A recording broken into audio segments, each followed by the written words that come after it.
நேயர்கள் எல்லாருக்கும் வணக்கம். எல்லாரும் இந்த மார்கழி மாதம் 4ஆம் தேதி டிசம்பர் 20ஆம் தேதி மகா சனிப்பெயர்ச்சி அப்படிங்கிறது நடக்குது. அதை ரொம்ப துல்லியமாக கவனிச்சுக்கிட்டு இருப்பீங்க. அதே நாளில் மேசராசியில் குரு பகவான் வக்கர நிவர்த்தி அடைஞ்சு பலம் அடைகிறாரு. அதாவது சனி பகவான் தன்னோட இன்னொரு சொந்த வீடான கும்பராசியில் ஆட்சி பெற்று அமர போகிற அதே நாளில் குரு பகவான் செவ்வாயோட வீட்டில் மேசராசியில் பலம் அடைய போகிறாரு. அப்போ சனி பகவான் கொடுக்கக்கூடிய நன்மைகள் அப்படிங்கிறத பல ராசிக்காரர்களுக்கு குரு பகவானும் சேர்ந்துக்கிட்டு கொடுப்பாரு. சில ராசிக்காரர்களுக்கு சனி பகவானால் ஏற்படக்கூடிய இன்னல்கள் அப்படிங்கிறத குரு பகவான் ஓரளவுக்கு தடுக்கக்கூடிய வல்லமை அப்படிங்கிறத கொடுப்பாரு. அதோட குரு பகவானோட பார்வை அப்படிங்கிறதும் எல்லா ராசிக்காரர்களுக்குமே நற்பலன்கள் அப்படிங்கிறத கொடுக்கக்கூடியது. அப்படிப்பட்ட குரு பகவான் மார்கழி 4ஆம் தேதி மேசராசியில் வக்கர நிவர்த்தி அடைஞ்சு பலமடைய போகிறாரு. அங்கே இருந்துக்கிட்டு குரு பகவான் தன்னோட 5ஆம் பார்வையா சிம்ம ராசியவும் 7ஆம் பார்வையா சுக்கிரனோட வீடான துலா ராசியவும் 9ஆம் பார்வையா தன்னோட சொந்த வீடான தனுசு ராசியவும் பார்க்க போறாரு. இந்த குரு பகவானோட வக்கர நிவர்த்தி, இந்த குரு பகவானோட பார்வைக்கு உண்டான பலம், இது எல்லாம் என்னென்ன ராசிக்காரர்களுக்கு நன்மையை கொடுக்க போகுது, எந்தெந்த ராசிக்காரர்களுக்கு சனி பகவான் கொடுக்கக்கூடிய கெடுபலன்கள்ல இருந்து காப்பாற்றி அருள போகுது அப்படிங்கிறது எல்லாத்தையும் இந்த வீடியோவில் நம்ம பார்க்க போகிறோம். மகர ராசி நேயர்களே, உங்களுக்கு இந்த குரு பகவானோட வக்கர நிவர்த்தி எப்படி இருக்கு அப்படின்னு பார்க்கணும். குரு பகவான் உங்களோட ராசிக்கு யாரு அப்படின்னு பார்த்தீங்கன்னா, ராசிக்கு விரயஸ்தானத்துக்கும் அவர் தான் அதிபதி, 3வது வீட்டுக்கும் அவர் தான் அதிபதி. அதாவது தைரிய வீரியஸ்தானத்துக்கும் குரு தான் அதிபதி, விரயஸ்தானம் மோட்சஸ்தானம்னு சொல்லப்படுற 12வது வீட்டுக்கும் அவர் தான் அதிபதி. அப்படிப்பட்ட குரு இப்போ பலம் அடைஞ்சிருக்காரு. அதே நாளில் பார்த்தீங்கன்னா சனி பகவான் உங்களோட ராசிக்கு தனஸ்தானத்துக்கு போயிட்டார். அதாவது சொந்த ராசியிலேருந்து ஜென்ம சனி விலகிருச்சு. 7.5 சனியில் விரய சனியை முடிச்சாச்சு, ஜென்ம சனியை முடிச்சாச்சு. இப்போ தனவாக்கு குடும்ப சனி பாத சனின்னு சொல்லக்கூடிய 2வது இடத்துல சனி பகவான் இருக்கார். இன்னும் 2.5 வருஷம் 7.5 சனி அப்படிங்கிறது இருக்குது, கடைசி கட்டத்தில் இருக்கீங்க. இந்த நேரத்தில் குரு பகவான் பலமடைஞ்சு மேசராசியில் இருக்கார். அர்த்தாசிரம குரு பலமடைகிறது நல்லதா அப்படின்னு கேட்டால் இதை நாம் 2 விதமாக பார்க்கணும். ஏன்னா விரயஸ்தானத்துக்கு அதிபதியான குரு பகவான் பலமடைகிறாரு, தனஸ்தானத்தில் சனி பகவான் இருக்கார். குரு செலவு கொடுப்பாரு, சனி வரவு கொடுப்பாரு.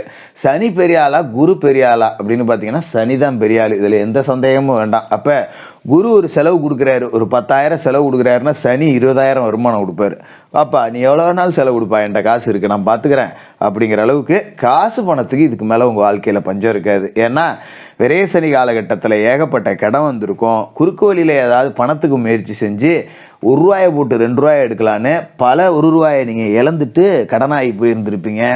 நிறைய பேருக்கு ஜாமீன் போட்டு குறுக்கால சாட்சி சொல்லி ஏகப்பட்ட கடன் அப்படிங்கிறது வந்திருக்கும். நகை நட்டு எல்லாம் அடவு போயிருந்திருக்கும். எல்லாம் போய் வெறும் ஆளாக நின்றுருப்பீங்க.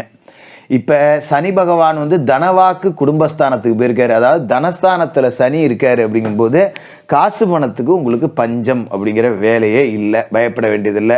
இன்றைக்கி 10 ரூபா வேணும் அப்படின்னா அது நேற்றே நம்ம கைக்கு வந்துடும். இப்படிலாம் மகர ராசிக்காரர்களுக்கு நடந்திருக்காது கடந்த காலகட்டத்தில். 1 மாதத்துக்கு முன்னாடியே நம்ம பணம் வேணும்னு முயற்சி செஞ்சாலும் பல இடத்துல அலைஞ்சும் பிரயோஜனம் இல்லாமல் அந்த காரியம் நடக்கிற கிட்டக்க போய் இழுத்துக்கோ பறிச்சுக்கோன்னு தான் காசு கிடைக்கும்.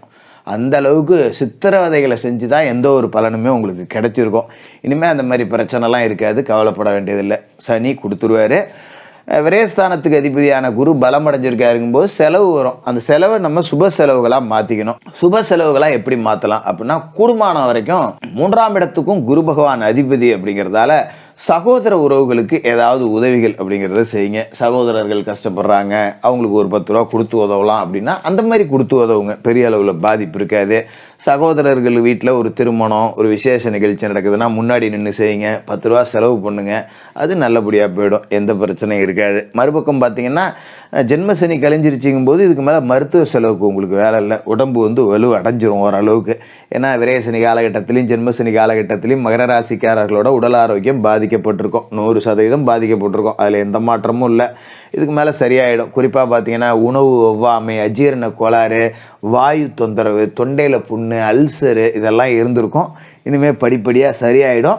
உங்களோட உணவு முறையிலேயே ஒரு மாற்றம் வரும். கொஞ்சம் சாத்விக உணவு முறைக்கு நீங்களே மாறுவீங்க. நல்லாயிருக்கும், கவலைப்பட வேண்டியதில்லை. ஏன்னா இப்போ 4 கிரகங்கள் அப்படின்னு எடுத்துக்கலாம், வருட கிரகங்களை. இப்போ குரு பகவான் சரியில்லை, மற்றபடி பார்த்தீங்கன்னா சனி ஓரளவுக்கு நல்ல இடத்துல தான் இருக்கார். ராகு கேதுக்கள் நல்ல இடத்துல இருக்காங்க. அதனால் பயப்பட வேண்டியதில்லை நீங்கள். சரி, இப்போ இந்த குரு பகவான் வக்கர நிவர்த்தி அடைஞ்சிருக்காரு. குரு பகவான் இன்னொரு பக்கம் யாருன்னா 3வது வீட்டுக்கு அதிபதி. அப்போ சகோதர உறவுகள் உங்களுக்கு பலமாக இருக்கும். உங்களுக்கு ஒரு பிரச்சனை அப்படின்னா அண்ணன் தம்பி வந்து நிற்பாங்க. நம்ம தடிக்கு விழுந்தா தூக்கி விடுறதுக்கு அண்ணன் தம்பி இருப்பாங்க. தந்தை வழி உறவுகள் அப்படிங்கிறது நமக்கு நிறைய நன்மைகளை கொடுக்கும். ஒரு சித்தப்பாவாக இருக்கலாம், பெரியப்பாவாக இருக்கலாம், அவங்க வழி உறவுகளாக இருக்கலாம்.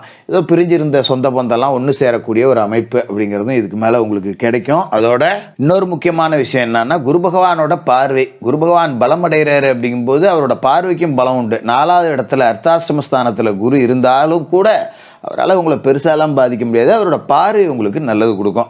சரி, குரு பகவானோட பார்வை எங்கே விழுவுதுன்னு பார்த்தீங்கன்னா, ராசிக்கு 8வது வீடான சிம்மம் சூரிய பகவானோட வீடு, ராசிக்கு 10வது வீடான துலாம் உங்களோட ராசி அதிபதிக்கு நட்பு கிரகமான சுக்கிர பகவானோட வீடு, ராசிக்கு 12வது வீடான தனுசு ராசி. அதாவது குரு பகவான் தன்னோட சொந்த வீட்டையே பார்க்குறாரு. இந்த இடத்துலலாம் குரு பார்வை விழுவுது அப்படிங்கும்போது, 8ல் குரு பார்வை இருக்கும்போது உங்களோட தோஷங்கள் எல்லாமே அடிபட போகுது. அப்போ குருவோட பார்வை உங்களோட ராசிக்கு அஷ்டமஸ்தானத்தில் பதியுது. ரொம்ப அற்புதமான ஒரு யோகம். கடந்த கால கஷ்டங்கள் எல்லாத்துலேருந்தும் மீண்டு வந்துடலாம். நிறைய திறமை இருக்குது, ஆனால் வாய்ப்பு கிடைக்கலையே, ஒரு வாய்ப்பு கிடைச்சா நான் பிடிச்சி மேலே போயிடுவேனே அப்படின்னு வாய்ப்புக்காக ஏங்கிக்கிட்டு இருந்தவங்க எல்லாமே தங்களோட துறையில் ஒரு பெரிய வாய்ப்பு கிடைக்க பெறுவீங்க. அதை பயன்படுத்திக்கிட்டு கடன்னு முன்னுக்கு வர்றதுக்கு வெளியே பாருங்கள். அதோட 10ல் குரு பார்வை விழுவுது அப்படிங்கும்போது ஒரு விபரீத தொழில் வளர்ச்சி. உங்களோட தொழில் என்ன தொழிலாக இருந்தாலும் சரி, இது நாள் வரைக்கும் நாம் பார்க்காத ஒரு வளர்ச்சியை பார்ப்போம். கஷ்டப்பட்டு தான் உழைச்சேன், ஆனால் பெரிய அளவில் காசு வரல, ஏகப்பட்ட இடைஞ்சல் வருது. 10 ரூபா போட்டு 10 ரூபா எடுக்கிறதுக்குள்ளே போதும்னு ஆகி போகுது. தொழில் பண்ணுறேன், சம்பாதிக்கிறோம், சாப்பிட்றோங்கிற மாதிரி தான் ஓடிக்கிட்டு இருக்கு. நானும் முதலாளின்னு சுற்றிக்கிட்டு இருக்கிறத விட இன்னொருத்தன்ட்ட வேலைக்கு போனாலும் 10 ரூபா கூட கிடைக்கும், ஏதோ 10 ரூபா மிச்சப்படுத்தலாம் போல இருக்குது, சொந்த தொழில் செஞ்சு எதுவும் பிரயோஜனம் இல்லை அப்படின்னு நினச்சிக்கிட்டு இருந்தவங்களுக்கெல்லாம் தொழில் இதுக்கு மேலே கொடி கட்டி பறக்க போகுது. நல்ல வளர்ச்சி அடையலாம். உங்களோட துறையில் நீங்கள் ஒரு முக்கிய நபர் அப்படின்னு இந்த உலகத்துக்கு சொல்ல போகிறீங்க. 4 பேருக்கு உங்களை தெரிய போகுது. அந்த அளவுக்கு ஒரு வளர்ச்சி அப்படிங்கிறது உங்களுக்கு கிடைக்கும். கவலையே பட வேண்டியதில்லை. குரு பகவானோட பார்வை ராசிக்கு 12வது வீட்டில் இருக்குது அப்படிங்கிறதால தெய்வ பிரார்த்தனைகள் ஏதாவது மீதம் இருந்ததுன்னா அதெல்லாம் உடனுக்குடன் நிறைவேற்றுற வேலையை பாருங்கள். இப்போ குலதெய்வ கோயிலுக்கு ஒரு பொங்க வைக்கிறேன், மொட்டை அடிக்கிறேன், இல்லை ஒரு கிடா வெட்டுறேன், இது மாதிரி ஏதாவது ஒரு நேர்த்தி கடன் இருக்கும். அப்படி இருந்ததுன்னா அதை உடனே இப்போ செஞ்சுருங்க. ஏன்னா இந்த காலகட்டத்தில் நம்ம இது மாதிரி சுபவிரய செலவுகளை செஞ்சுக்கணும். அதுமாதிரி பிள்ளைகளுக்கு சடங்கு செய்கிறது, பிள்ளைகளுக்கு திருமணம் செய்கிறது, ஒரு உயர்கல்விக்காக செலவு பண்ணுறது, இந்த மாதிரி ஏதாவது செலவு அப்படிங்கிறது பண்ண வேண்டிய சூழல் இருந்ததுன்னா தாராளமாக பண்ணிடுங்க. அபவிரய செலவுகள் இல்லாமல் சுபவிரய செலவுகள் அப்படிங்கிறத செஞ்சுக்கிட்டே இருந்தீங்கன்னா வேறு செலவுகள் எதுக்கும் பிரச்சனையே கிடையாது. மற்றபடி நிறைய பேர் சொல்லுவாங்க, இந்த காலகட்டத்தில் குடும்பஸ்தானத்தில் சனி இருக்கே குடும்பத்தை பாதிக்குமான்னு.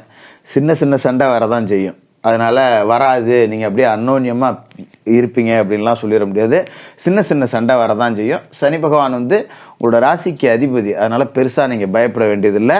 சனி பகவானோட பார்வையும் உங்களுக்கு நல்லா இருக்குது அப்படிங்கிறதால பெரிய அளவில் எந்த விதமான பாதிப்பு அப்படிங்கிறதும் இருக்காது. ஏன்னா சின்ன சண்டை அப்படிங்கிறது வரும், நம்ம விட்டு கொடுத்து போயிடணும், கொஞ்சம் வெளியில் போயிடணும், ஒரு அரை மணி நேரம் வெளில போயிட்டு திரும்ப வரும், அப்புறம் வந்து ஏதோ வரும்போது ஏதாவது ஒரு பொருளை வாங்கிட்டு வந்து அப்படியே சமாதானப்படுத்துவோம். இந்த மாதிரி ஓட்டிக்கிட்டிங்கன்னா பெரிய பிரச்சனை வராது. முழுக்க கடன்லேருந்து வெளியில் வந்துடலாம். நீங்கள் கடனை அடைச்சிட்டு கௌரவத்தோடு வாழக்கூடிய ஒரு நேரம் அப்படிங்கிறது வந்திருக்கு. சனிக்கிழமையில் சனி பகவானுக்கு எல் தீபம் ஏற்றுங்க, வியாழக்கிழமையில் குரு பகவானுக்கு நெய் தீபம் ஏற்றுங்க.